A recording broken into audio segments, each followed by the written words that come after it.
Welcome to Global Village and thank you for joining today. We are very honored to have Madame Teresa Danino.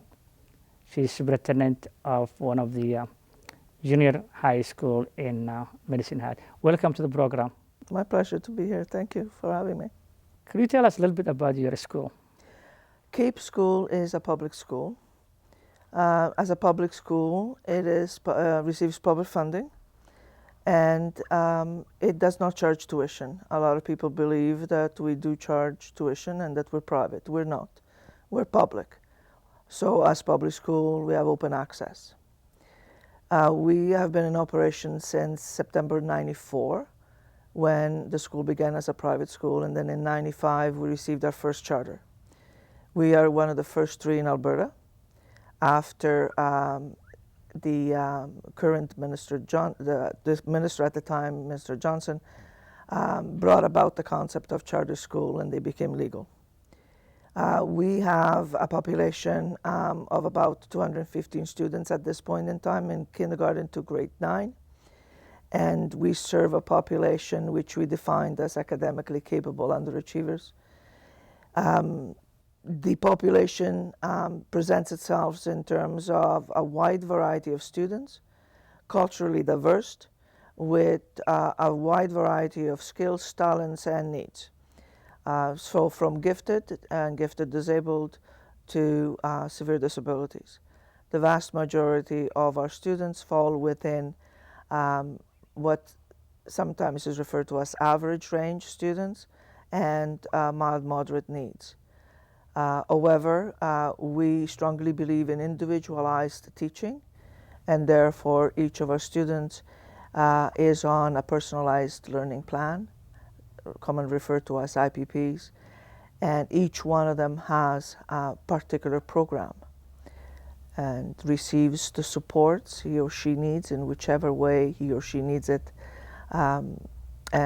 We focus on academic excellence and personal excellence, developing the whole person through our integrated teaching program, a holistic approach to learning that blends all the curriculum areas and builds in community input and outreach in an effort to develop global citizens.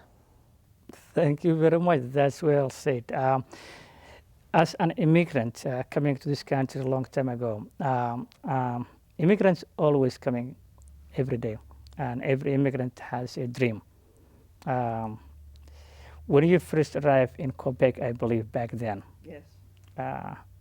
What was the challenge coming to Quebec and then coming to Alberta? That will also similar to the immigrants coming today to Canada.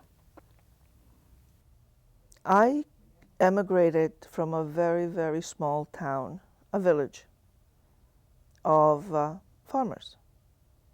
My family, my father's family, was blessed in that we owned land and we employed a large percentage of the population. But we were still farmers. When I moved to Montreal with my mother and father, my father had been in Canada already for many years, had a rudimentary knowledge of the English language. I came completely unprepared in a time in my life that was quite difficult. I was in my early teens. I was not quite 13. And I went from a very nurtured, extended family environment to a very, very tight family of 3 in an environment that was huge in comparison to my roots, with a foreign language, foreign culture, not knowing my way around, and in a school system within which I could not function. In those days, there were no supports for English as a second language. I was placed 2 years behind my grade level, regardless of the fact that I already had several years of second language. I chose French in those days. It was mandatory in those days back in Italy to learn a second language, and I had years of studies of the classics and Latin, that didn't make any difference. So I sat in a classroom for 2 years trying to do what everyone else did while learning the language. The psychological effects were huge. I was a recluse, basically. And by nature, I'm an introvert. I have learned to be an extrovert, but that's just a learned practice. And I became quite extremely sensitive and basically lived my life with my back to the wall for the first 2 years in Canada until I learned the language and made some friendships. And from there, things became a lot easier.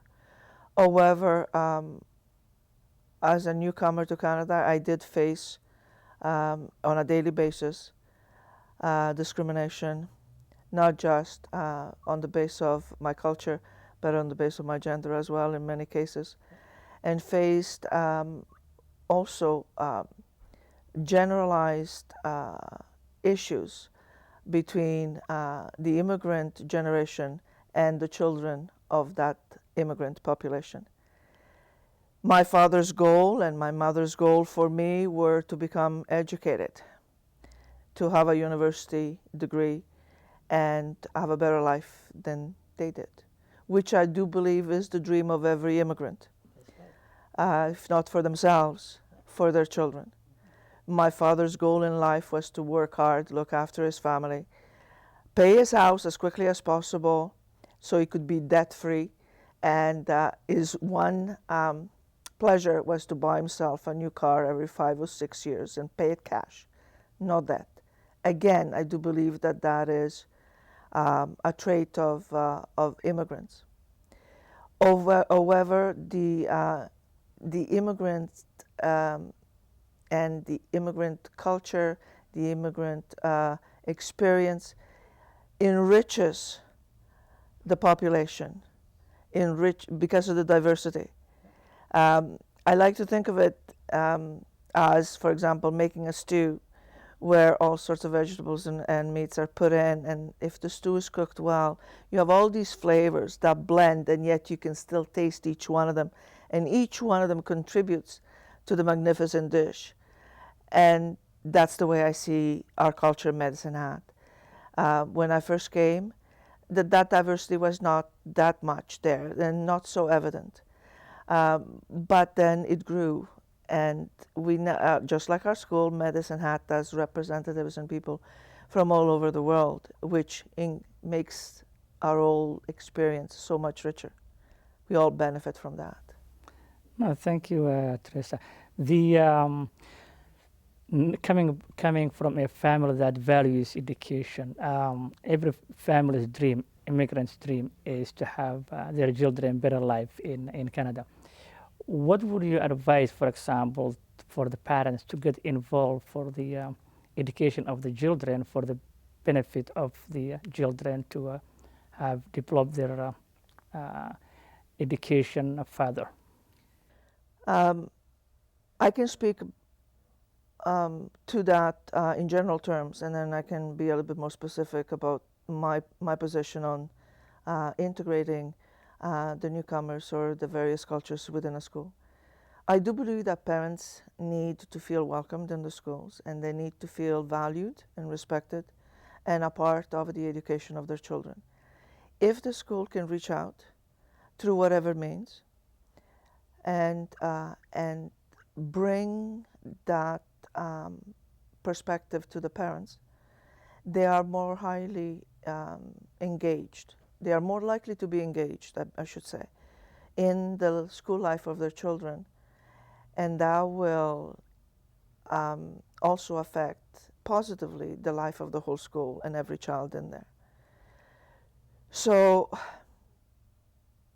it is the responsibility of the school to reach out and to make those connections, to really listen, and to make the parents and all others within that family feel welcomed in the school, and to value their opinions, and to request feedback, to get them involved in the process of decision making in the school. And And again, that will enrich the whole culture. For the immigrant population, especially those for whom English is not their mother tongue, then we have another issue of the language barrier. We can also reach out as a school community and look for other members within our community that share the culture and share the language and make use of their skills to draw that population in so that they can engage as well through others within the community.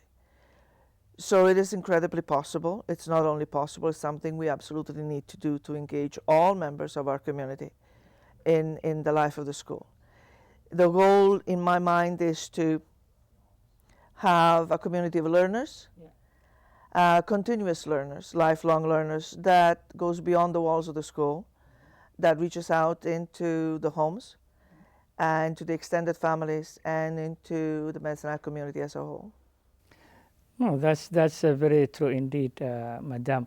That brings me to the question of what is the advantage of diverse population then, in your own opinion, in the 21st century in terms of economic development of any given community? Economic development depends on the engagement of the people within the population, and it depends on the opportunity that those people create for themselves and that others within the community help support. Diversity in the school environment creates and supports an awareness of cultures, beliefs, lifestyles, political beliefs, social beliefs, all aspects, and that creates greater acceptance and greater support. If we take that further into the community as a whole, those particular beliefs and ways of living will support all sorts of development, whether it be educational developments in the high schools or post-secondary, or whether it be business or any other aspect of the community life. Thank you. Stay tuned. Global Village will be back shortly.